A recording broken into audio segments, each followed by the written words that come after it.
ఉనికిని కలిగి ఉన్న దేవుడు ఈ ప్రపంచాన్ని సృష్టించాడు. తనకు తానుగా ఉనికిని కలిగిన దేవుడు ఈ ప్రపంచాన్ని సృష్టించాడు. ప్రపంచాన్ని సృష్టించిన తర్వాత ప్రపంచంలో ఉన్న ప్రతి దాన్ని దేవుడు చాలా మంచిగానే తయారు చేశాడు. మంచి దేవుడు ప్రపంచాన్ని మంచిగానే తయారు చేశాడు. ఆయన చెడ్డగా తయారు చేయలేదు.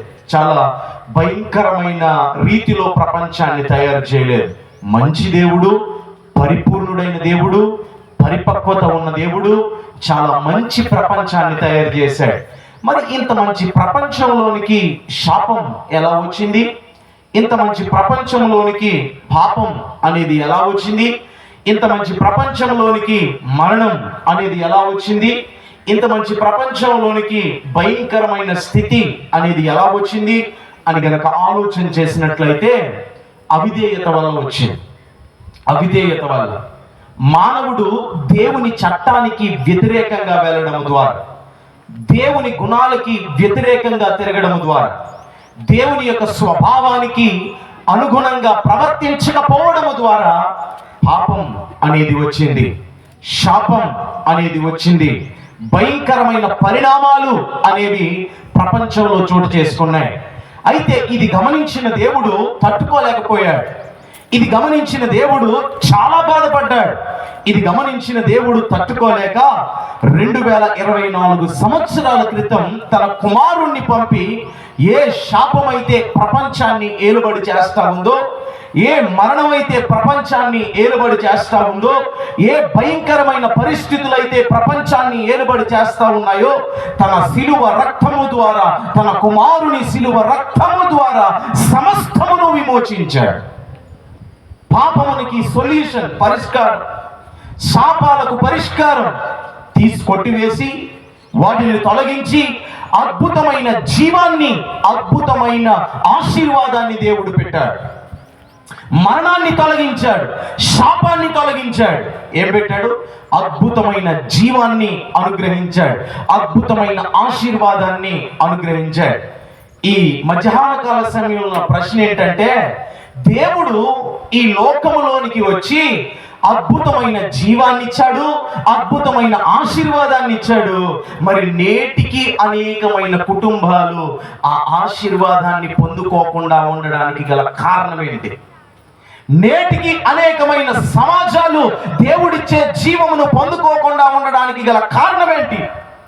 నేటికి అనేకమైన వ్యక్తులు దేవుడిచ్చిన జీవమును, ఆశీర్వాదమును అనుభవించకుండా ఉండడానికి గల కారణం ఏంటి? దానికి కారణం దేవుడు కాదు. దానికి కారణం ఎవరో తెలుసా? మానవుడే. దేవుడు ఒక మాట అన్నాడు. ద్వితీయోపదేశ కాండము 30వ అధ్యాయము 19వ వచనాన్ని నేను చదువుతా ఉన్నాను, చాలా జాగ్రత్తగా ఆలకించండి. ద్వితీయోపదేశ కాండము 30వ అధ్యాయము 19వ వచనాన్ని, నేడు జీవమును, మరణమును, ఆశీర్వాదమును, శాపమును నేను మీ ఎదుట ఉంచి భూమి ఆకాశములను మీకు సాక్షులుగా పిలుచుచున్నాను. నేను మరలా చదువుతా ఉన్నాను. నేడు జీవమును, మరణమును, శాపమును, ఆశీర్వాదమును మీ ఎదుట ఉంచి భూమి ఆకాశములను మీకు నేను మీ మీద సాక్షులుగా పిలుచుచున్నాను. ఏముందంట? నేడు జీవం ఉందంట, మరణం ఉందంట, ఆశీర్వాదం ఉందంట, శాపం ఉందంట. దేవుడిచ్చే జీవమును, దేవుడిచ్చే ఆశీర్వాదమును మనుషుడు పొందుకోకుండా ఉండడానికి గల కారణం ఏంటి? మనుషుడు అనుభవించుకోకుండా ఇంకా అనేకమైన కుటుంబాలు శాపంలోనే ఉండడానికి గల కారణం ఏంటి? దేవుడు జీవాన్ని పొందుకోకుండా ఉండడానికి గల కారణం ఏంటి? చాలా మందినండి ఈరోజు పరిస్థితులు శాపంలోనే కొట్టుమిట్లాడుతూ ఉన్నారు కదా, పాపంలోనే కొట్టుమిట్లాడుతూ ఉన్నారు, భయంకరమైన స్థితిలోనే ఉంటా ఉన్నారు. కారణం ఏంటి? వాళ్ళు ఆ విధంగా ఉండడానికి, శాపాన్ని అనుభవించడానికి, జీవమును పొందుకోకుండా ఉండడానికి ఏమైనా కారణాలు ఉన్నాయా? కారణాలు ఉన్నాయి. ఎవడు శాపగ్రస్తుడైపోతాడో, జీవమును పొందుకోడు, దేవుని ప్రేమను అనుభవించలేడు, దేవుడిచ్చే ఉన్నతమైన ఆశీర్వాదాన్ని అనుభవించలేడు. బైబిల్ గ్రంథం చాలా క్లియర్గా మాట్లాడుతూ ఉంది.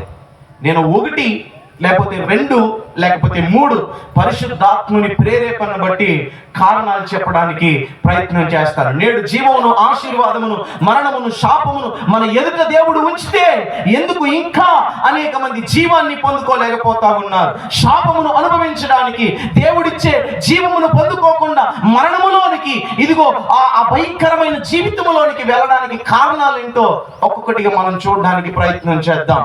చూడండి, దేవుడిచ్చే జీవమును పొందుకోకుండా మనుషులు శాపగ్రస్తములోనే ఉండిపోవడానికి గల కారణం ఏంటో తెలుసా?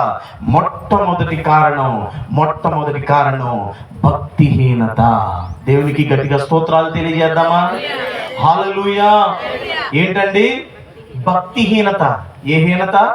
భక్తిహీనత. ఒకసారి చదువుదామా? సామెతల గ్రంథము 33వ అధ్యాయము 33వ అధ్యాయము 33వ వచనాన్ని చదవండి. సామెతల గ్రంథము 3వ అధ్యాయము 33వ వచనాన్ని ఒకసారి చదువుదామా? చదవండి. అక్కడ కనబడతా ఉంది, భక్తిహీనుల ఇంటి మీదకి యెహోవా శాపము దిగివచ్చును, నీతిమంతుని ఇల్లు దేవుడు నీతిమంతుని నివాస స్థలమును దేవుడు ఆశీర్వదించును. దేవునికి స్తోత్రాలు తెలియజేయండి. హల్లెలూయా, హల్లెలూయా. భక్తిహీనత మొట్టమొదటి కారణం. దేవుడిచ్చే జీవమును, ఆశీర్వాదమును పొందుకోకుండా ఇదిగో అనేకమైన కుటుంబాలు ఇంకా శాపములోనే కొట్టుమిట్లాడడానికి, దేవుడిచ్చే అద్భుతమైన జీవితాన్ని పొందుకోకుండా ఉండడానికి గల కారణం ఏంటో తెలుసా? భక్తిహీనత. ఏ హీనత అండి? భక్తిహీనత. భక్తిహీనత అంటే ఏంటి? భక్తిహీనత ఏమన్నా ఎర్రగా కనబడుతుందా? భక్తిహీనత ఏమన్నా లేకపోతే పదార్థంలా కనబడుతుందా? భక్తిహీనత అంటే ఏంటి? భక్తిహీనత అనేది మనుషునిలో ఉండే ఒక రకమైన విషయం. అది మనకి కనబడదు కానీ దాని లక్షణాలు కనబడతాయి. ఏం కనబడతాయి? దాని లక్షణాలు కనబడతాయి. ఇప్పుడు బలహీనుడు ఉన్నాడు అనుకోండి, బలహీనుడికి ఏమన్నా జ్వరం, నేను వచ్చానని చెప్పేసి ఎర్రగా నుదుటి మీద కనబడుతుందా? జ్వరం వచ్చినోడికి, మరి జ్వరం వచ్చినోడికి ఎలా ఉంటది? జ్వరం కనబడదు కానీ జ్వరం యొక్క లక్షణాలు కనబడతా ఉంటాయి. భక్తిహీనుడికి కూడా లక్షణాలు ఉన్నాయి. భక్తి అనగా ఎవడైతే తన భక్తి విషయంలో నానాటికి క్రింద స్థితికి వెళ్ళిపోతాడో, దీన స్థితికి వెళ్ళిపోతాడో, క్షీణించిపోతాడో వాడు భక్తిహీనుడు. బలహీనుడు అని ఎవరిని అంటాం? ఎవడైతే తన బలము విషయంలో నానాటికి దిగజారిపోతాడో వాడిని బలహీనుడు అంటాం. బలమంతా కోల్పోయిన వాడిని బలహీనుడు అంటాం. భక్తిని అంతా కోల్పోయిన వాడిని భక్తిహీనుడు అంటాం. భక్తిహీనుల లక్షణాలు ఎలాగుంటాయో తెలుసా? ప్రార్థన చేయరు. అమ్మా ప్రార్థన చేయరు. ఇదిగో దేవుని సన్నిధికి రావడానికి ఇష్టపడరు. ఉత్సాహంగా దేవుణ్ణి ఆరాధించవలసింది పోయి నిరుత్సాహంతో ఆరాధిస్తూ ఉంటారు. ఏదో నామకార్థంగా వచ్చి కూర్చున్నామా, వెళ్ళిపోయామా అన్నట్టు కూర్చుంటూ ఉంటారు. దేవునికి ఇవ్వవలసిన సమయాన్ని దేవునికి ఇవ్వరు. దేవునితో గడపవలసిన సమయాన్ని దేవునికి ఇవ్వరు. టీవీల మీద కూర్చుంటారు, సీరియల్ ముందు కూర్చుంటారు, సినిమాల ముందు కూర్చుంటారు, వ్యర్థమైన వాటి ముందు కూర్చుంటారు. ఇవన్నీ భక్తిహీనత లక్షణాలు. దేవుని వాక్యం చెప్తున్న మాట ఏంటో తెలుసా? భక్తిహీనుల ఇంటి మీదకి యెహోవా శాపము. అసలు దేవుడు అన్యాయస్తుడు కాదండి. బాగా అర్థం చేసుకోండి. దేవుడు అన్యాయస్తుడు కాదు. దేవుడు మంచోడు, దేవుడు నీతిమంతుడు, ఆయన ఆశీర్వదించేవాడు. దేవుడు నిన్ను శాపములోనికి పంపించట్లా. దేవుడు ఇదిగో భయంకరమైన జీవితంలోనికి నిన్ను పంపించట్లా. నీలో ఉన్న భక్తిహీనత అనే లక్షణం చాలా ప్రమాదకరమైనది. భక్తిహీనత అనే లక్షణం వెరీ డేంజరస్. అదేం చేస్తుందో తెలుసా? ఆటోమేటిక్ గా నిన్ను రోజుకి భయంకరమైన జీవితంలోనికి తీసుకుని వెళ్ళిపోతాయి. ఈనాడు ప్రజల పరిస్థితి ఎలాగైపోయిందంటే భక్తి ఉండట్లా, నిజమైన భక్తి ఉండట్లా. నామకార్థ భక్తి. వచ్చామా, కూర్చున్నామా, వెళ్ళిపోయామా. మొదట్లో 5 గంటలు ప్రార్థన చేసేవారు, 5 నిమిషాల ప్రార్థనకు వచ్చేసిన ఈ రోజులు. మొదట్లో ఎంతో దేవుణ్ణి అద్భుతమైన రీతిలో ఆరాధించే జీవితాలు ఈరోజు ఏమైపోయినాయో తెలుసా? నామకార్థ భక్తి. ఎక్కడేసిన గొంగలు. లంగరు లేని పడవ సముద్రంలో ఎలాగైతే కొట్టుకుపోద్దో, లంగరు లేని పడవ సముద్రంలో ఎలాగైతే వెళ్ళిపోద్దో, విశ్వాసుల జీవితాలు కూడా కాలగర్భంలో అలాగే వెళ్ళిపోతా ఉన్నారు. అయితే దేవుడు చెప్తున్న మాట ఏంటో తెలుసా? ఆ విధమైన పరిస్థితిలో నీ ఉంటే, ఆ విధమైన పరిస్థితిలో నీ కుటుంబం ఉంటే, ఆ విధమైన పరిస్థితిలో నీ జీవితం ఉంటే ఏమవుదో తెలుసా? నీ జీవితం దేవుడిచ్చే జీవాన్ని పొందుకోలేదు, దేవుడిచ్చే ఆశీర్వాదాన్ని పొందుకోలేదు. నీ జీవితంలో భక్తి ఉండాలి. నేను అంటాను, ఈ లోకములో ఏది నిన్ను కాపాడలేదు. నీ లోకములో నీకున్న ధనము కాపాడలేదు, ఈ లోకములో ఉన్న నీకు ఐశ్వర్యం కాపాడలేదు, ఈ లోకములో నీకున్న హోదా నిన్ను కాపాడలేదు, నీ సొంత పిల్లలే నిన్ను కాపాడలేరు. కొన్ని రోజులు వాళ్ళు చూడగలరేమో, కొన్ని రోజులు నిన్ను సమపాలుగా వాళ్ళు చూసుకోగలరేమో, కానీ చిట్ట చివరి రోజున, ఈ లోకాన్ని విడిచిపెట్టే రోజున, ఇదిగో నీ ఆత్మను కాపాడేదేంటో తెలుసా? నీ భక్తి మాత్రమే. నీ భక్తి మాత్రమే. చాలా మంది ఎలా అనుకుంటా ఉంటారు, నాకేం తక్కువ, నాకేం తక్కువ, నాకు బలం ఉంది, నాకు ఐశ్వర్యం ఉంది, నాకు అందం ఉంది, నాకు అన్నీ ఉన్నాయి, నాకేం తక్కువ అని అనుకుంటా ఉంటారు. అయితే నేను చెప్తా ఉన్నాను, గమనించు. ఎన్నున్నా నీ జీవితంలో భక్తి లేకపోతే నీ జీవితం సున్నా. ఎన్నున్నా నీ జీవితంలో సరి అయిన భక్తి నువ్వు చేయకపోతే నీ జీవితం సున్నా. ఒక ధనవంతుడు ఒకరోజు ఇలాంటి చెరువులో తీసుకెళ్ళాడంట. ఒక ఆయన తీసుకెళ్తా ఉన్నాడు. నాకు బాగా బాగుంది చెరువు, చూపిస్తావా చుట్టుపక్కల అంటే, పడవలు ఎక్కించుకుని ఆయన్ని ధనవంతుడిని తీసుకెళ్తా ఉన్నాడు. బాబు ధనవంతుడు, సార్ మీరు ఇక్కడికి వచ్చారు కదా, ఏ పని మీద వచ్చారంటే, వాళ్ళంత దూరాన్ని పొలం కనబడుతుంది చూసావా, అది చూసావా, అది ఎవరిదో తెలుసా అన్నాడంట. ఎవరు సార్ అన్నాడంట. అదే అన్నాడంట. ఓ సూపర్ సార్ అన్నాడంట. మరలా ఇటు సైడ్ చూడు, ఇటు సైడ్ ఈ పొలం కనబడుతుందే, ఎవరు సార్ అన్నాడంట. అదే. ఇది చూడు, ఇటు చూడు, వెనక్కి చూడు, వెనక్కి ఎవరు సార్, ఇది కూడా నాదే. అన్నీ నీవేనా? అన్నీ నావే. అప్పుడు అన్నాడంట ఆయన, ఓకే, నలుదిక్కులు నీకు అన్నీ కలిగి ఉన్నా, నీకు పై దిక్కులో ఏమన్నా ఉందా అని అడిగాడంట. పై దిక్కులో ఉండటమేంటి అన్నాడంట. ఈ నలుదిక్కుల్లో నీకెన్నున్నా, పై దిక్కులో నీకేమీ లేకపోతే నీ బ్రతుకు సున్నా. నేను అంటా ఉన్నాను ఈరోజు, ప్రియమైన దేవుని జనాంగమ గమనించండి. దేవుడు నీతో మాట్లాడుతూ ఉన్నాడు. దేవుడు మనకు ఆల్రెడీ మనము ఎక్కడికి వెళ్ళాలో, ఏది మంచిదో మనకి ఆల్రెడీ అమర్చి పెట్టాడు. జీవం ఉంది, శాపం ఉంది, మరణం ఉంది, ఆశీర్వాదం ఉంది. ఏం కావాలో కోరుకోండి ఈరోజు. Choice is yours. దేవుడు మనల్ని రిమోట్లా కంట్రోల్ చేయట్లేదు, ఆయన ఒక రోబోలా కంట్రోల్ చేయట్లేదు. ఒక టీవీ నొక్కితే ఆఫ్ అవుతే ఆఫ్ అవుతుంది, ఆన్ అయితే ఆన్ అవుతుంది. దేవుడు నిన్ను అలా ఆపరేట్ చేయట్లా. దేవుడు నిన్ను ఎలా ఆపరేట్ చేస్తున్నాడో తెలుసా? నీకు స్వేచ్ఛ ఇచ్చాడు ఆయన. నీకు విజయాన్ని చేకూర్చి, నీకు విజయాన్ని అమర్చిపెట్టి, నీకు కావలసిన ఈవులు ప్రపంచం మీద తన కుమారుని ద్వారా నీకు అనుగ్రహించి, ఆయన ఏం కావాలో కోరుకోమంటా ఉన్నాడు. ఏం కోరుకుంటా ఉన్నావు ఈరోజు? నామకార్థ పరిస్థితి చూసుకుని, అరే నన్ను ఎవడో అడిగేవాళ్ళేళ్ళే, నన్ను ఎవడో చేసేవాళ్ళేళ్ళే, నన్ను ప్రశ్నించేవాళ్ళేళ్ళే, నా బలం నాదిలే, నా అందం నాదిలే, నా ఐశ్వర్యం నాదిలే అని విర్రవీగిపోతూ భక్తిని నిర్లక్ష్యం చేస్తా ఉంటే దేవుడు మాట్లాడుతున్న మాట, నీ భక్తి నిన్ను కాపాడేదే. భక్తిహీనత శాపంలోనికి తీసుకుని వెళ్తుంది. భక్తి నీకు అద్భుతమైన జీవితాన్ని తెచ్చిపెడుతుంది. ఒక గోత్రం గురించి మాట్లాడాలని ఆశపడతా ఉన్నారు. ఇశ్రాయేలు దేశంలో ఎన్ని గోత్రాలు ఉన్నాయండి? 12 గోత్రాలు ఉన్నాయి కదా. 12 గోత్రాల్లో 11 గోత్రాలకి స్వాస్థ్యం ఇచ్చారు. ఒక గోత్రానికి స్వాస్థ్యం ఇవ్వలేదు, ఆస్తి ఇవ్వలేదు. ఏ స్వాస్థ్యం అంటే లేవీల స్వాస్థ్యం, పాస్టర్ గారి స్వాస్థ్యం అన్నమాట. వారికి ఆస్తి ఇవ్వలేదు, దేవుడే వారి స్వాస్థ్యం. దేవాలయం మీద పనిచేయాలి, యాజకులు దేవాలయం మీద పనిచేయాలి, దేవుడే వాళ్ళని పోషిస్తాడు ప్రజల ద్వారా. మిగతా 11 గోత్రాలకి వాళ్ళకి మాత్రం ఆస్తి ఇచ్చారు. ఆ గోత్రాలలో 11 గోత్రాలలో ఒక గోత్రం యూదా గోత్రం. ఏ గోత్రమ్మా? యూదా గోత్రం. యాకోబు భార్య ఎవరామె? లేయా. జబ్బు గలదై దేవునికి ప్రార్థన చేసింది, ప్రభువా నాయన, నా భర్త చేత నేను సరిగ్గా ప్రేమించబడలేకపోతా ఉన్నాను, నాకు ఒక కుమారుడిని అనుగ్రహిస్తావా అని ప్రార్థన చేసింది. ఇస్తానన్నాడు దేవుడు, ఇచ్చాడు. చక్కని పేరు పెట్టింది ఆయనకు. ఆయన పేరేంటో తెలుసా? యూదా. యూదా అనగా ఏంటో తెలుసా? భక్తి. యూదా అనగా ఏంటో తెలుసా? స్తుతి. యూదా అనగా ఏంటో తెలుసా? దేవునికి భయపడే గుణం. బాగా ఆలోచన చేయండి.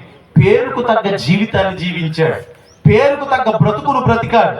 పేరుకు తగ్గ జీవితాన్ని జీవించిన యూదా జీవితంలోనికి, యూదా గోత్రము వారికి దేవుడు కానాను దేశంలోనే ఒక అద్భుతమైన స్వాస్థ్యాన్ని ఇచ్చాడు. వాళ్ళ జీవితాన్ని ఎంతో ఉన్నతంగా మార్చాడు. యూదా గోత్రము ఎంతగానో ఆశీర్వదించబడింది. ఇదిగో జీవ సంబంధమైన ఆశీర్వాదాలు ఎన్నో అనుభవించింది యూదా గోత్రం. గల కారణం ఏంటో తెలుసా? మిగతా గోత్రాలలో లేని భక్తి ఎక్కడుందో తెలుసా? యూదా గోత్రంలో ఉంది. ప్రియమైన దేవుని జనాంగం గమనించు. ఈ లోకములో ఉన్నది ఏది శాశ్వతం కాదు. ఈ లోకములో ఉన్నది ఏది నీతో పాటు రాదు. ఒక్కటి నీతో రాగలదు. ఏంటో తెలుసా? నీ భక్తి. ఎలా చేయగలుగుతున్నావు దాన్ని? ఎలా జరిగించగలుగుతున్నావు దాన్ని? నామకర్థంగా జరిగిస్తా ఉన్నావా? ఆచారంగా జరిగిస్తా ఉన్నావా? హృదయ అంతరంగముల లోపల నుండి యేసయ్యకు భక్తి చేయగలుగుతా ఉన్నావా? చాలా విచిత్రమైన సంఘటన.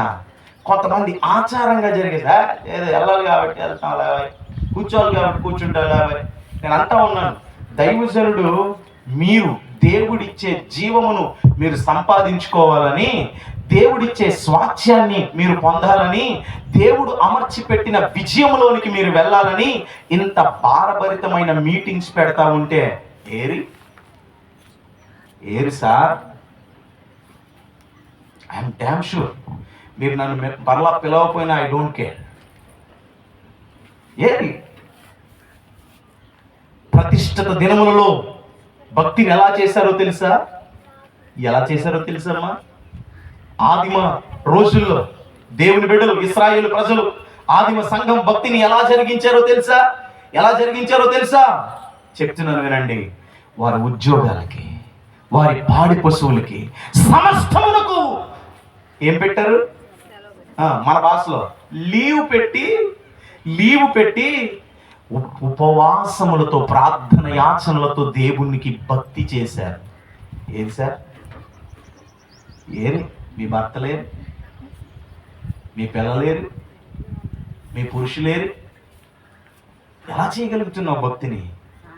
దేవుణ్ణి సాయంత్రం వస్తారమ్మా, మంచిది.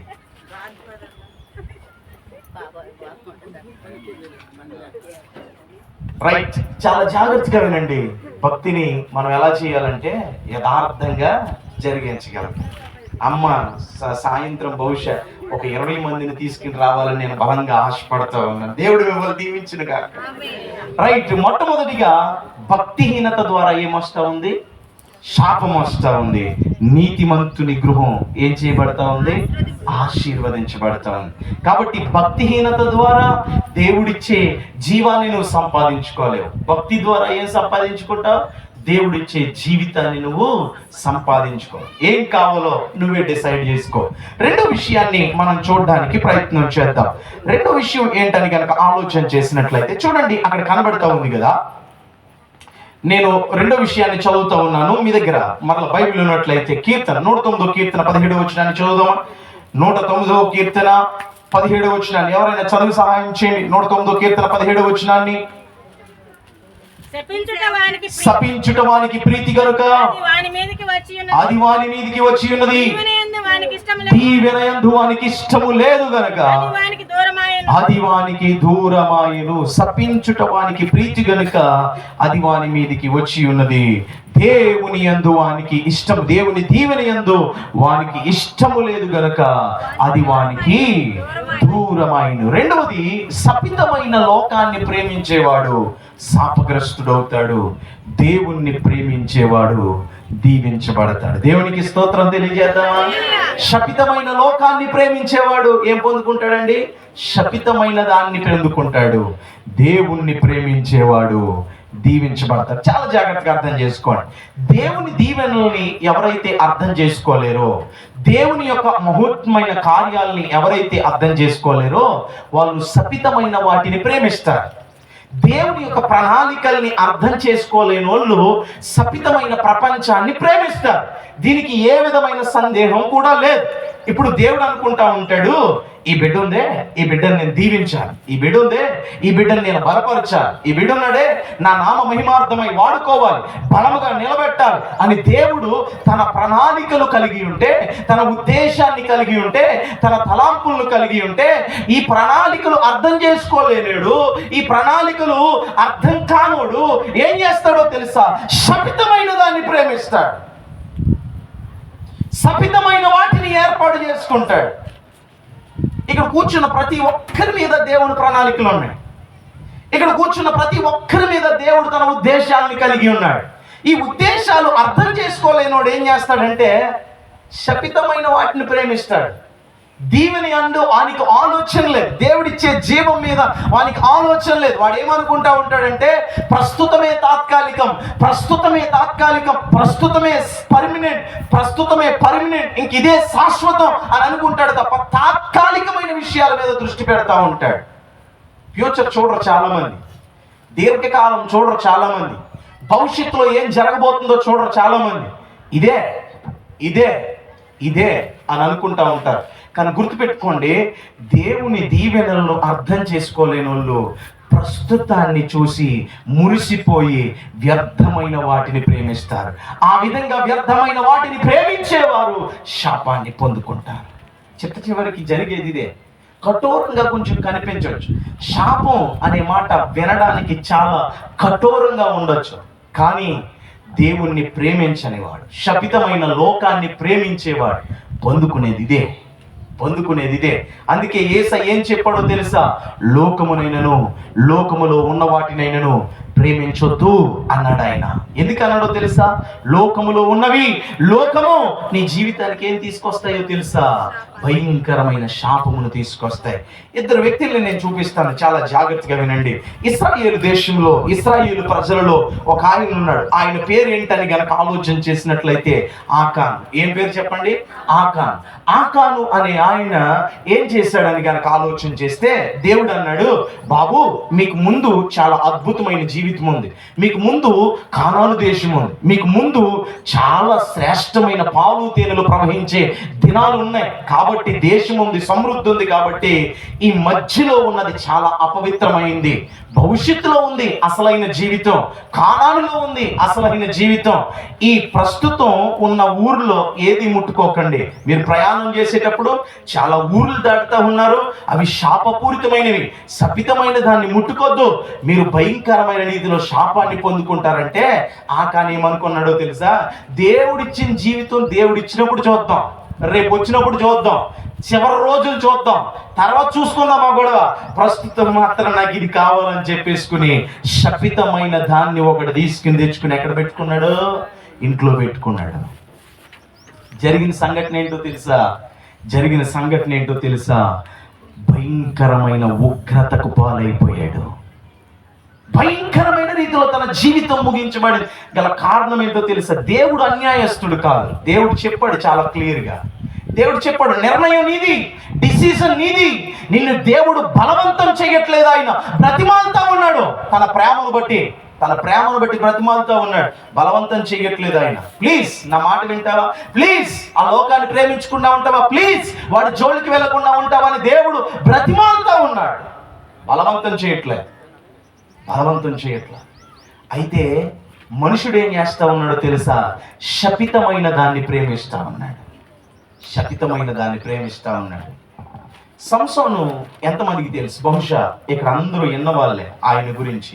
నేను ఒక మాట చెప్తా ఉన్నాను, చాలా జాగ్రత్తగా వినండి. సంసోనుని దేవుడు ఎందుకు ఏర్పాటు చేసుకున్నాడో తెలుసా? ఇశ్రాయేలు ప్రజలను విడిపించడానికి.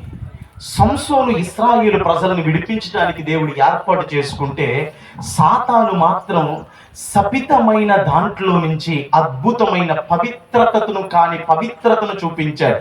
సంసోను ప్రయాణమై వెళ్ళిపోతా ఉన్నప్పుడు దేవుడు చెప్పాడు, ఏర్పాటు చేసుకున్నప్పుడు, సంసోను నీవు అపవిత్రమైన దాన్ని ముట్టకూడదు, నీ జుట్టుకు కత్తెర వేయకూడదు. ఇవన్నీ నియమాలు పెట్టాడు. ప్రతిష్ఠింపబడిన వాడికి నియమాలు ఉంటాయి. మనకు కూడా నియమాలు ఉంటాయి కదా. మనం క్రైస్తవులు, ప్రతిష్ఠింపబడిన వాళ్ళు. దేవుడు మనల్ని తన రక్తము ద్వారా ప్రతిష్ఠించాడు. మనం చేయకూడని పనులు కొన్ని ఉంటాయి. అలాగే సంసోనుకు కూడా దేవుడు ప్రతిష్ఠితమైన జీవితాన్ని ఇచ్చాడు. ఏం చెయ్యాలో ఏం చేయకూడదో సంసోనికి దేవుడు చెప్పాడు. అపవిత్రమైన దాన్ని ముట్టుకొద్దన్నాడు. కానీ ఒకరోజు ప్రయాణమై వెళ్ళిపోతా ఉంటే ఈ సంసోనికి ఏం కనపట్టదో తెలుసా? పవిత్రము కాని దాంట్లో నుంచి, అపవిత్రమైన దాంట్లో నుంచి పవిత్రమైన సంఘటన కనబడ్డది. ఈయనకి ఏం కనబడ్డది? అపవిత్రమైన దాంట్లో నుంచి పవిత్రమైనది కనబడ్డది. అపవిత్రమైన దాంట్లో నుంచి పవిత్రత ఏంటి సార్? మీరు కొంచెం క్లారిటీగా చెప్పండి అంటున్నారేమో. చాలా జాగ్రత్తగా వినండి, చెప్తా ఉన్నాను. సింహపు కళేబరం చచ్చిపోయింది. అది సింహపు కళేబరం ఏమైందండి? చచ్చిపోయింది. దాంట్లో మంచి ఏమన్నా ఉందా? అంత చెడ్డే, అంత భయంకరమైన అపవిత్రతే ఉన్నది. దాంట్లో సంసోనికి తేలి కనబడ్డది. ఏం కనబడ్డది? తేలి కనబడ్డది. సింహపు కళేబరం చచ్చింది. దాంట్లో ఉన్నది మాధుర్యమైనది, మత్తు లాంటిది, మంచిది కనబడ్డది. బాగా అర్థం చేసుకోండి. సాతాను కూడా ఈరోజు ఏం చేస్తాడో తెలుసా? దేవుడిచ్చే జీవాన్ని నువ్వు పొందుకోకుండా, దేవుడిచ్చే ఆశీర్వాదాన్ని నువ్వు పొందుకోకుండా అపవిత్రమైన లోకములో నుండి మత్తును కనపరుస్తాడు. అపవిత్రమైన లోకములో నుండి మాధుర్యాన్ని కనపరుస్తాడు. అపవిత్రమైన లోకములో నుండి ఇదిగో మంచిది కానిది, కన్నులకు రమ్యమైన దాన్ని కనపడేలా చేస్తాడు. దాన్ని పట్టుకుంటే నీ జీవితం శాపంలో కొట్టబడుతుంది. అందుకే చెప్తా ఉన్నాను, శపితమైన దాన్ని ప్రేమించేవాడు శాపగ్రస్తుడవుతాడు. ఈరోజు చాలా మంది అంటా ఉన్నారు, మందు తాగితే తప్పేంటి, కాలిస్తే తప్పేంటి, చూస్తే తప్పేంటి, అది చేస్తే తప్పేంటి. నేను అంటా ఉన్నాను, తప్పు కాదు, ఒప్పు కాదు నేను మాట్లాడట్లేదు. నువ్వు పట్టుకున్నది చాలా ప్రమాదకరమైంది. నిన్ను ఎక్కడికైతే నువ్వు వెళ్ళకూడదో, మీ కుటుంబం ఎక్కడికైతే వెళ్ళకూడదో అక్కడికి నిన్ను తీసుకుని వెళ్ళిపోతే నీ జీవితంలో దేవుని యొక్క జీవాన్ని అనుభవించలేవు. నీ జీవితంలో దేవుని యొక్క ఆశీర్వాదాన్ని అనుభవించలేవు. శపితమైన దాన్ని ప్రేమించేవాడు శాపగ్రస్తుడవుతాడు. ప్రియమైన దేవుని జనాంగమా, గమనించు. ఒకవేళ అటువంటి వాటిని పట్టుకుని, అటువంటి వాటిని ముట్టుకుని, అటువంటి వాటిని జీవితంలో సొంతం చేసుకుని చలామణి అయిపోతూ ఇట్స్ ఓకే అని అనుకుంటా ఉన్నావేమో. అయితే దేవుడు చెప్తున్న మాట ఏంటో తెలుసా? నీవు పట్టుకున్నది నిన్ను ఎక్కడికి నడిపిస్తుందో తెలుసా? భయంకరమైన జీవితంలోనికి నడిపిస్తుంది. మరి ఎవడు ఆశీర్వదింపబడతాడో తెలుసా? దేవుణ్ణి ప్రేమించేవాడు ఆశీర్వదించబడతాడు. దేవుణ్ణి ప్రేమించేవాడు జీవమును పొందుకుంటాడు. శపితమైన దాన్ని ప్రేమించేవాడు శాపగ్రస్తుడు అవుతాడేమో కానీ జీవము కలిగిన దేవుణ్ణి ప్రేమించేవాడు, మానవుని సృష్టించిన సృష్టికర్తను ప్రేమించేవాడు ఇదిగో అద్భుతమైన జీవాన్ని అనుభవిస్తాడు. ఎంతమందిని చూపించమంటారు బైబిల్ గ్రంథంలో నుండి? యోసేపు అనే ఆయన ఉన్నాడు. యోసేపు అనే ఆయన చిన్నప్పటి నుంచి ఆయనకి తెలిసిందల్లా ఒకటే. ఏంటో తెలుసా? చిన్నప్పటి నుంచి యోసేపుకు తెలిసిందల్లా ఒక్కటే. తన తండ్రి దగ్గర నుంచి, తన పితరుల దగ్గర నుంచి జీవము కలిగిన దేవుని మాటలు విన్నాడు. ఆయన పరిశుద్ధుడు అని విన్నాడు. ఆయన్ని ప్రేమిస్తే అద్భుతమైన జీవితాన్ని ఇస్తాడని విన్నాడు. చిన్నతనము నుండి చెడుతనమును అసహించుకున్నవాడు యోసేపు. చిన్నతనము నుండి ఏం అసహించుకున్నాడమ్మా? చెడుతనమును, శపితమైన దాన్ని అసహించుకున్నాడు. పాడు చేసేదాన్ని అసహించుకున్నాడు. జీవితాన్ని ఇదిగో విచ్ఛిన్నం చేసేదాని జోలికి వెళ్ళాడు. తన అన్నలు మాత్రం ఏం చేశారో తెలుసా? తన అన్నలు మాత్రం రారా దమ్ము కొడదాం, రారా అది చేద్దాం, రారా ఇది చేద్దాం, రారా అలా వెళ్దాం, ఇలా వెళ్దాం అంటే యోసేపు మాత్రం వారితో ఏకీభవించకుండా చెడుతనమును అసహించినవాడు. అందరూ విసర్జించేశారు ఆయన్ని అలా ఉన్నందుకు. అందరూ త్రోసేశారు ఆయన్ని అలా ఉన్నందుకు. కానీ చిట్ట చివరికి జరిగిన సంఘటన ఏంటో తెలుసా? ఏ అన్నలైతే త్రోసేశారో, ఏ కుటుంబం అయితే త్రోసేసిందో, ఏ జనులైతే కాదన్నారో వారందరికీ మూలరాయిగా నిలబెట్టి ఐగుప్తు దేశానికి ప్రధానమంత్రిగా మారేటంతగా దేవుడు తనను ఆశీర్వదించాడు. గల కారణం ఏంటో తెలుసా? ఈ లవ్డ్ గాడ్. దేవుణ్ణి ప్రేమించాడు. దేవుణ్ణి ప్రేమించాడు. ప్రేమని దేవుని జనాంగం మనం చెప్తా ఉన్నాం. దేన్ని ప్రేమిస్తా ఉన్నాం? దేన్ని ప్రేమిస్తా ఉన్నాం?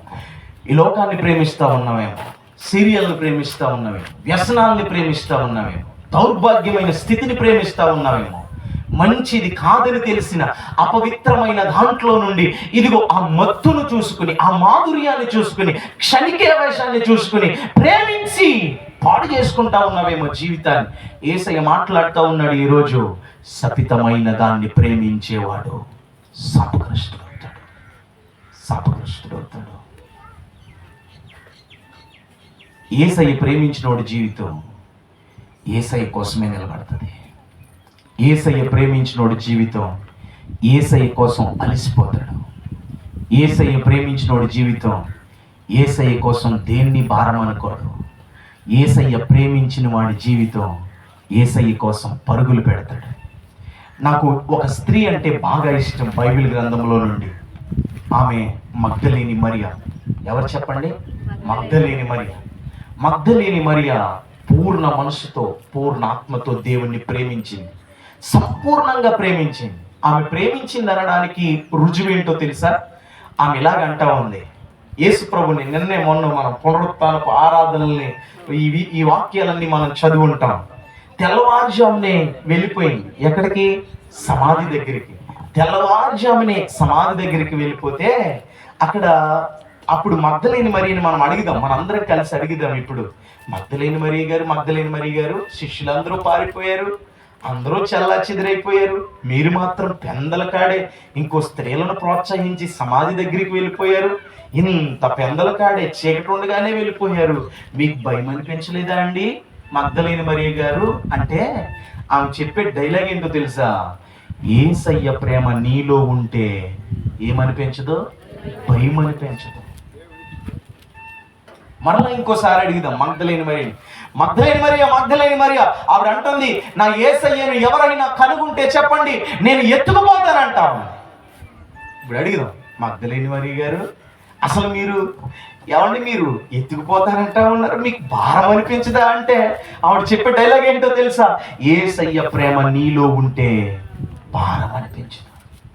ఆ రోజు ఆమె చేసిన పని ఏంటో తెలుసా?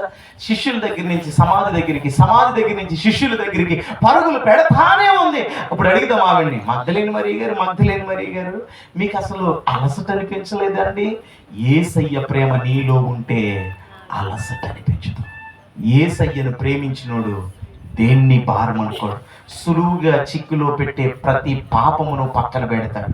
యేసయ్యను ప్రేమించినోడు యేసయ్య కోసం పరుగులు పెట్టడానికి, ఎంత భారమైన మోయడానికి, ఎంత కష్టమైన ఆయన కోసం పరుగులు పెట్టడానికి, ఆయన కోసం దేనికి భయపడకుండా ఆయన్ని మాత్రమే తృప్తిపరచడానికి ప్రయత్నం చేస్తాడు. ఇది యేసయ్యను ప్రేమించేవాడి జీవితం. ఇది యేసయ్యను ప్రేమించేవాడి జీవితం. నేను అంటా ఉన్నాను, అందుకే చెప్తా ఉన్నాను, ఇదిగో శపితమైన దాన్ని ప్రేమించేవాడు శాపగ్రస్తుడవుతాడు. మగ్దలేని మరియా దేవుణ్ణి అంత ప్రామాణికమైన బైబిల్ గ్రంథంలో ఆమెని టాప్ మోస్ట్ లో ఉంచడానికి కారణం ఏంటో తెలుసా? యేసయ్యను ప్రేమించింది. యోసేపు దేవుడు అంత టాప్ మోస్ట్ ప్లేస్ లో ఆయన్ని ఉంచడానికి కారణం ఏంటో తెలుసా? యేసయ్యను ప్రేమించాడు. నీ జీవితం యేసయ్యను ప్రేమిస్తే నేడు జీవమును, మరణమును, ఆశీర్వాదమును, శాపమును నీ ఎదుట ఉంచానన్న ఆయన మాటలు నెరవేరుతాయి. ఆ జీవాన్ని పొందుకుంటావు. ఇక మూడవది చెప్పి నేను ముగిస్తాను. చూడండి, మలాకీ రాసిన గ్రంథం 3వ అధ్యాయం. మలాకీ రాసిన గ్రంథం 3వ అధ్యాయం 9వ వచనం కానించి మనం చదువుదామా? 9వ వచనం కానించి మనం చదువుదామా?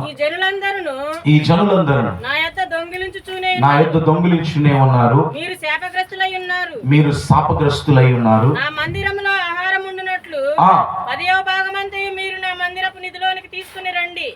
దీనిని చేసి మీరు నన్ను శోధించిన ఎడల నేను ఆకాశ ఆకాశపు వాకిండ్లను విప్పి ఆకాశపు వాకిండ్లను విప్పి పట్టజాలనంత విస్తారముగా దీవెనలు కుమ్మరించదనని పట్టజాలనంత విస్తారముగా దీవెనలను కుమ్మరించదనని సైన్యములకు అధిపతి యెహోవా సెలవిచ్చుచున్నాడు. చూడండి 9వ వచనాన్ని చదువుతా ఉన్నాను. ఈ జనులందరూ నా యొద్ద దొంగులుచునే ఉన్నారు, మీరు శాపగ్రస్తులై ఉన్నారు. దేవునికి స్తోత్రాలు తెలియజేద్దాం.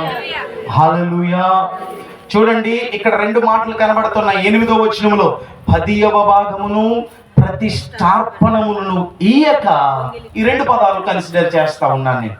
10వ భాగమును ప్రతిష్టార్పణములను ఇయ్యక మీరు దొంగులుచునే ఉన్నారంటా ఉన్నాడు. 3వదిగా దేవునికి చెందింది దేవునికి ఇవ్వని వాడు శాపగ్రస్తుడవుతాడు. దేవునికి చెందింది దేవునికి ఇవ్వని వాడు శాపగ్రస్తుడవుతాడు.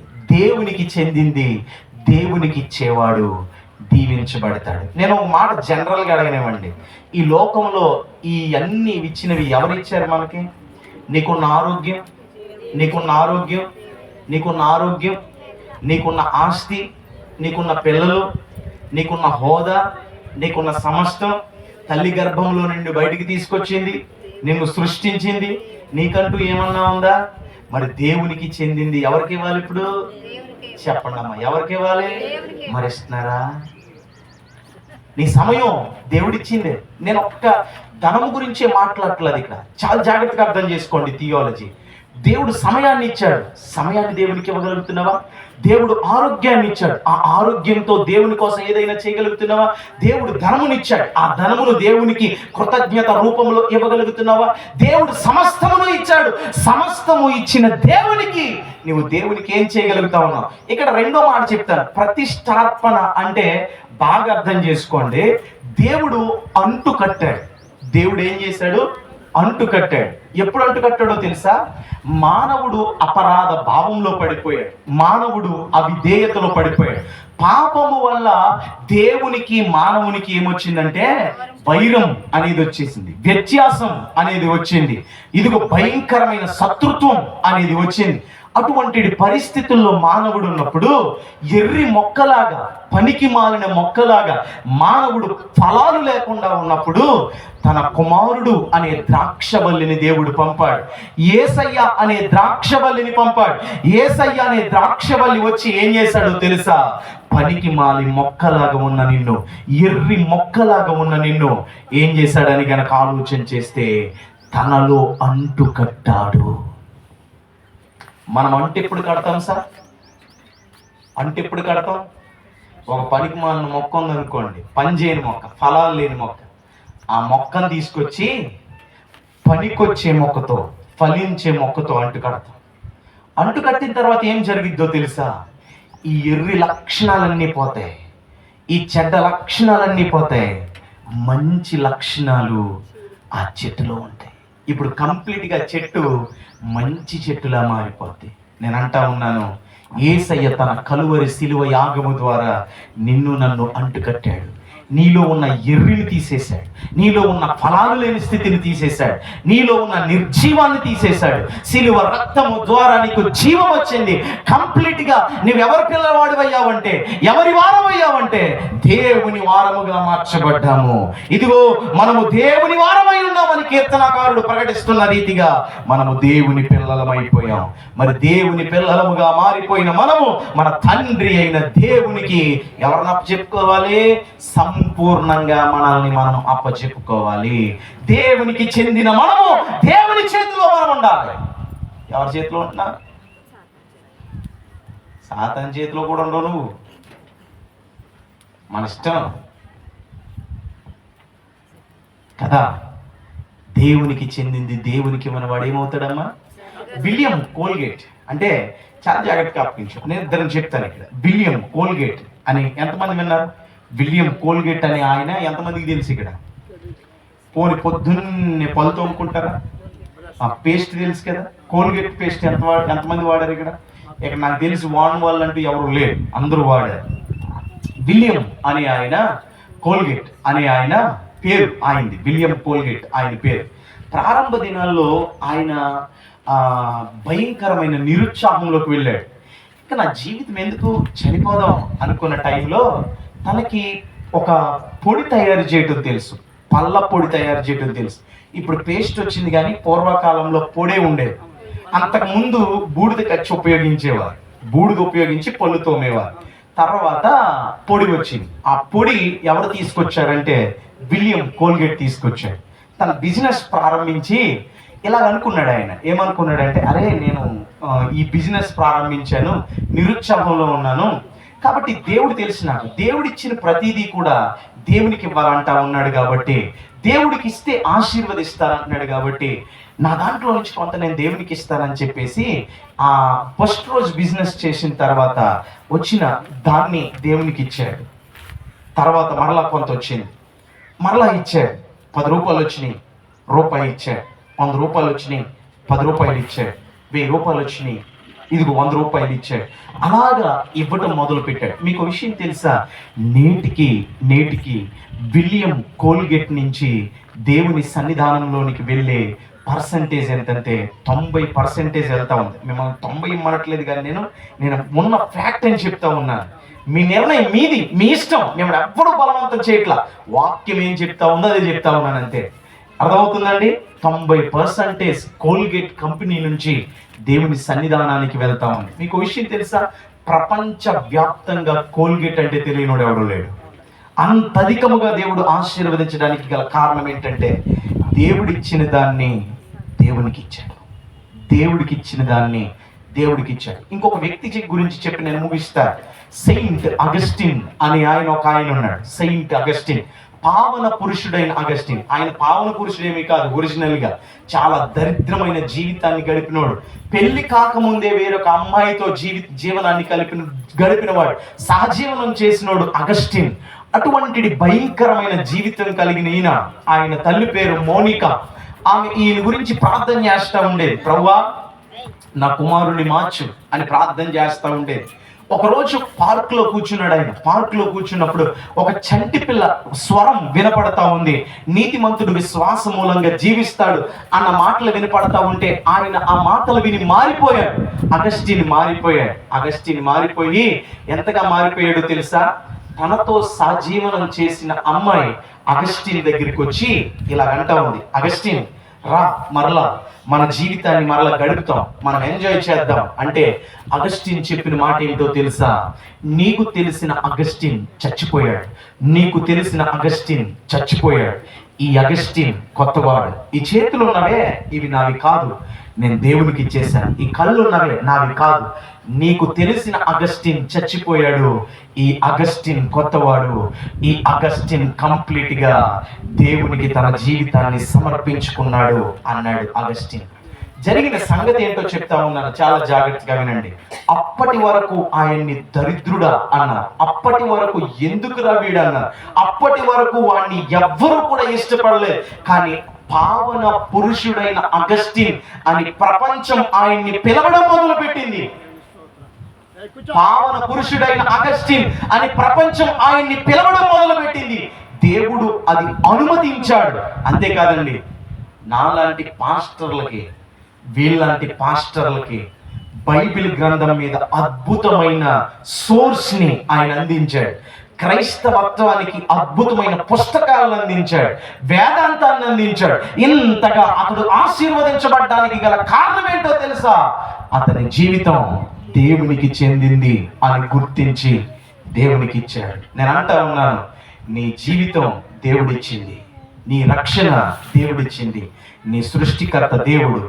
నీకున్న సమస్తాన్ని దేవుని చేతిలో పెట్టగలిగితే, దేవునికి ఇవ్వగలిగితే, దేవుని చెందిన వాడను, అయ్యో నా ఆత్మ దేవుని దగ్గర నుంచి వచ్చింది, నీ బ్రతుకు దేవుని దగ్గర నుంచి వచ్చింది, ఈ ఉన్నవన్నీ దేవుని దగ్గర నుంచి వచ్చినాయి, కాబట్టి నా దేవునికి ఇస్తానని చెప్పేసి దేవునికి నిన్ను నువ్వు సమర్పించుకోగలిగితే, దేవునికి నిన్ను నువ్వు అప్పచెప్పుకోగలిగితే, ఆయన కబంధ హస్తాల కింద బ్రతకడానికి ఇష్టపడితే యేసయ్య నీ జీవితాన్ని మారుస్తాడు. ఆయన యేసయ్య నీ బ్రతుకును మారుస్తాడు. ఆయన నీ జీవితాన్ని సరి చేస్తాడు. ఆయన నేను అంటా ఉన్నాను, మరలా చెప్తా ఉన్నాను, కంక్లూజన్, నిర్ణయం మీది. దేవుడు జీవం ఉంది, ఆశీర్వాదం ఉంది, శాపం ఉంది, మరణం ఉంది. ఏం కావాలో కోరుకో. డిసిజన్ ఇది. ఆయన బలవంతం చేయట్లా, ఆయన బలవంతం చేయట్లా, బ్రతిమాలుతా ఉన్నాడు. హృదయం అనే ద్వారం దగ్గర నుంచుని తడతా ఉన్నాడు ఆయన. ప్లీజ్ తలుపు తీస్తావా, ప్లీజ్ నా మాట వింటావా అని అడుగుతా ఉన్నాడు. ఒకరోజు హృదయం అనే ద్వారానికి తలుపు బయట ఉండదు. మన ఇంట్లో ఉన్న తలుపులకి గొన్నెం ఎక్కడ ఉంటుందండి? గడి ఉంటుంది. హృదయం అనే ద్వారానికి గొన్నెం బయట ఉండదు. బయట ఉంటే యేసయ్య తీసుకుని లోనికి ఈజీగా వచ్చేస్తాడు. బయట ఉండదు. ఎక్కడ ఉంటుంది? లోన్ ఉంటుంది. మానవుడు హృదయంలోనికి దేన్ని ఆహ్వానిస్తాడో అదే వస్తాడు, దేన్ని ఆహ్వానించడో అది రాదు. అందుకే యేసయ్య బ్రతిమాలుతా ఉన్నాడు. నీకు ఆల్రెడీ పెట్టేశాను, నీకు ఆల్రెడీ జీవం ఉంది. నీ జీవితం పాడైపోవటానికి కాదు, నీ జీవితం వ్యసనంలో కొట్టబడ్డానికి కాదు. జీవం ఉంది, మరణం ఉంది, శాపం ఉంది, ఆశీర్వాదం ఉంది. ఏం కావాలి అని బ్రతిమాలుతా ఉన్నాడు. ఏం కోరుకుంటున్నావు ఈరోజు? శాపాన్ని కోరుకుంటావా? ఈ లోకంలో ప్రస్తుతానికి బాగానే ఉంటుంది, నలుగురిలో బాగానే వెళ్ళిపోతావు, హ్యాపీ బిందాస్ జీవితం. కానీ చిట్ట చివరి రోజున మిగిలేది నరకం. చిట్ట చివరి రోజున మిగిలేది నరకం. కానీ యేసయ్య ఇచ్చే జీవితం కొంచెం కఠినంగా ఉంటుంది. యేసయ్య ఇచ్చే జీవితం ప్రస్తుతానికి కష్టంగా అనిపించవచ్చు, ప్రపంచ మార్గాలకి భిన్నంగా అనిపించవచ్చు. కానీ చిట్ట చివరి రోజున మహా సంతోషం మిగులుద్ది, మహా ఆనందం మిగులుద్ది. నిర్ణయం నీది. దేవుడు రిమోట్లా కంట్రోల్ చేయట్లా, రిమోట్తో కంట్రోల్ చేయట్లా. నిర్ణయాన్ని నీకు అప్పచెప్తా ఉన్నాడు. ఏం కోరుకుంటావు ఈరోజు? ఏం కోరుకుంటావు? నీకు జీవం కావాలా, ఆశీర్వాదం కావాలా? బిర్యానీ చేసి పెడితే మన ఆకలి నిండాలంటే దాన్ని వెళ్ళి తినాలి. అప్పుడే ఏమవుతుందో తెలుసా? మన ఆకలి తీరుద్ది. మనిషికి జీవం సంపాదించుకోవాలంటే జీవం ఆల్రెడీ పెట్టేశారు అక్కడ. బిర్యానీ ఎలా పెట్టారో జీవాన్ని పెట్టేశారు. నువ్వేం చేయాలో తెలుసా? నువ్వు వెళ్ళి దాన్ని అనుభవించాలి. ఆజ్ఞల ప్రకారం వెళ్ళి దాన్ని పొందుకున్నప్పుడు నిత్య జీవాన్ని తరతరాలు అనుభవిస్తాం. నేను మరలా జ్ఞాపకం చేస్తాను, మనం ఒకసారి చదువుదామా? ద్వితీయోపదేశకాండం 30వ అధ్యాయం 19వ వచనాన్ని. నేడు జీవమును, మరణమును, ఆశీర్వాదమును, శాపమును మీ ఎదుట ఉంచి భూమి ఆకాశములను మీకు సాక్షులుగా పిలుచుచున్నాను. ఏం కావాలో మీరు కోరుకోండి. చిన్ని ప్రార్థన చేద్దామా? ఎవరికి వారు లేచి నిలబడి, నిజమేనా ఆయన? ఈ లోకంలో నాకు అన్ని అమర్చి పెట్టావు. జీవం ఉంది, మరణం ఉంది, శాపం ఉంది, ఆశీర్వాదం ఉంది. ఏం కోరుకుంటా ఉన్నావు? నీ హృదయం అనే ద్వారం దగ్గర నుంచి యేసయ్య బ్రతిమాలుతా ఉన్నాడు. ప్లీజ్ తలుపు తీస్తావా? ప్లీజ్ నేను లోనికి రావడానికి ఇష్టపడతా ఉన్నా, నీ జీవితాన్ని బాగు చేయడానికి ఇష్టపడతా ఉన్నా. ఒకవేళ జీవాన్ని కోరుకుంటే భక్తిని నిజంగా చేస్తావా? జీవాన్ని కోరుకుంటే యేసయ్యను ప్రేమించగలుగుతావా? జీవాన్ని కోరుకుంటే ఇదిగో దేవునికి చెందింది దేవునికి ఇవ్వడానికి ఇష్టపడతావా? Yes lord. అమ్మ ప్రార్థన చేద్దాం. ఏది శాశ్వతం కాదు, ఏది నీతో పాటు రా, ఏది నీతో పాటు రా. నీ ఆస్తి అంతస్తులు, నీ అంద చందాలు ఏది రా. ఒకే ఒకటి, కేవలం నీవు చేసిన భక్తి మాత్రమే నిన్ను నిలబెట్టగలదు. యేసయ్య ఇచ్చిన జీవితం మాత్రమే నిన్ను నిలబెట్టగలదు. యేసయ్య పాడైపోయిన ఈ ప్రపంచంలో నీ జీవాన్ని పొందుకోవడానికి ప్రభు నా చేతులకు, ప్రభు నీ చేతులకు నన్ను అప్పచెప్పుకుంటున్నా ఉన్నానని ఆయన కబంధ హస్తాల్లోనికి వెళ్ళిపోయాను. ఇంకొంచెం ఒప్పుకుంటే, ఇంకొంచెం బిగ్గరగా ప్రార్థన చేయాలి. నీ మొరను ఆలకించే దేవుడు, నీ పరిస్థితులు ఎరిగిన దేవుడు. 70 సంవత్సరాల జీవితంతో మానవ జీవితం అంతం కాదు. 80 సంవత్సరాల జీవితంతో మానవ జీవితం అంతం కాదు. 70-80 సంవత్సరాల తర్వాత మానవునికి జీవమున్నది, జీవితమున్నది. జీవములోనికి వెళ్ళాలంటే భక్తి చేయగలగాలి, యేసయ్యను ప్రేమించగలగాలి, యేసయ్య చేతిలోకి నిన్ను అప్పచెప్పుకోవాలి. ఎన్నాళ్ళు జీవించినా ఏమీ లేదు, ఏమీ నీతో పాటు రా. అందుకే మార్పు చెందుతావా? నిర్లక్ష్య వైఖరిలో బ్రతకవేమో ఇన్నాళ్ళు, నిర్లక్ష్య వైఖరిలో ఉన్నావేమో ఇన్నాళ్ళు, నిర్లక్ష్య వైఖరిలో కొట్టుమిట్లాడవేమో ఇన్నాళ్ళు. యేసయ్య మాట్లాడుతూ ఉన్నాడు ఈ ఉదయకాల సమయం. అమ్మా, నీకు కావలసిన జీవితం విజయం అమర్చి పెట్టాను.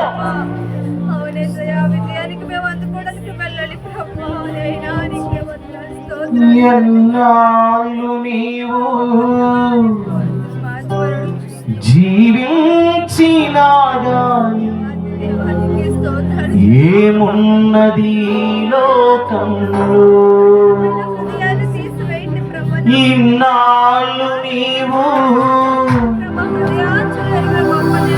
చేసిన క్రియలన్నిటికీ తీర్పున్నది పైలోకంలో. ఎన్నాళ్ళు నీవు జీవించినా గాని ఏమున్నది లోకంలో. అమ్మ, నువ్వు ప్రార్థన మాత్రమే చేయి, నాతో పాడొద్దు, మీరు ప్రార్థన మాత్రమే చేయండి. ఇన్నాళ్ళు నీవు చేసిన క్రియలన్నిటికీ తీర్పున్నది పైలోకంలో. తీర్పు దినమునందున ఆయన ముందర నీవు నిలిచే ధైర్యం నీకుందా?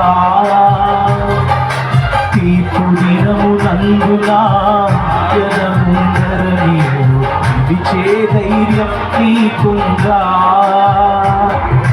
నిలిచే ధైర్యం.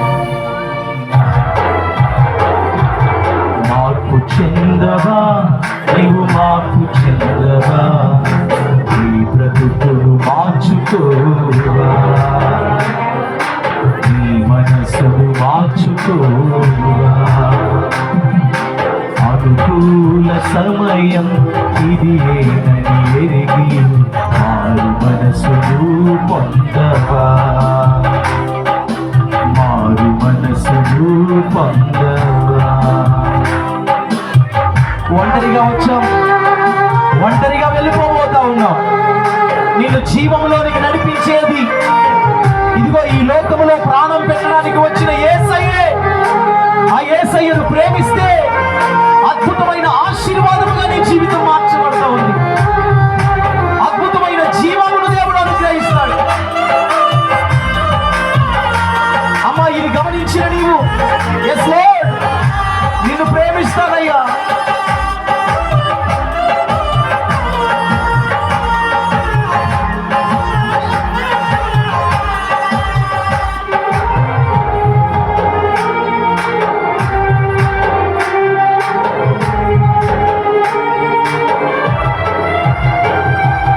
దిగంబరిగానే వచ్చావు నీవు, దిగంబరిగా పోతావు.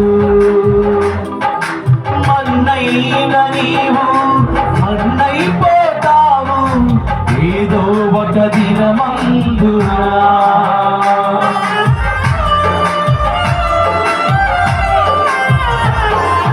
దిగంబరిగానే వచ్చావు నీవు, దిగంబరిగా పోతావు.